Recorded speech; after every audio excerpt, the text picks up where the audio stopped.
saya nak mengajak tuan-tuan dan puan-puan, ada benda yang tak puas hati dan nak saya kongsikan dan kalau boleh viralkan. Tak puas hati saya dengan masjid ni. Sini, saya pun tak tahu saya nak cakap macam mana. Saya pernah jumpa keadaan ini berlaku, tetapi kali ini saya nak tolong viralkan. Tolonglah viralkan. Inilah masjid sederhana di kampung, mempunyai barangan yang bukan sedikit, keperluan asas. Sila ambil barangan keperluan ini sekiranya anda amat memerlukan perhatian. Tiada penjagaan, tiada soal jawab, letak siapa nak ambil, dan dia banyak.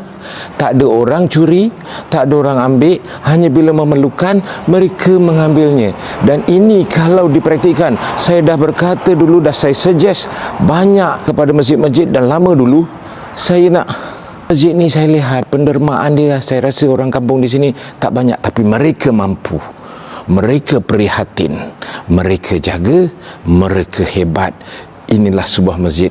Kalau setiap masjid surau praktikan, duit yang didermakan yang banyak itu dibelanjakan ke arah ini, daripada menjamu selera ceramah-ceramah yang hanya orang yang sama yang akan mendengarnya, lebih baik berikan.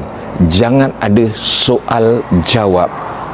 Mereka boleh ambil seberapa yang mereka rasa perlu. Dan saya mendoakan semoga masjid ini, semoga penduduk di daerah sini dan siapa saja, barokah melimpah ruah. Itulah perkara yang tidak puas hati saya nak luahkan. Tolong viralkan tentang masjid ini supaya seluruh masjid di mana juga, Johor, di Malaysia khususnya, gunakan, praktikan wang derma, bukan wang milik masjid, wang penderma untuk masyarakat. Jaga masyarakat, kembalikan, maka bertambah-tambahlah barokah masjid itu, insya-Allah. Assalamualaikum, Dr. Zahid, doktor tolong anda, siapalah saya tambah kalian, komen dan viralkan, insya-Allah kita sama-sama barokah. Assalamualaikum warahmatullahi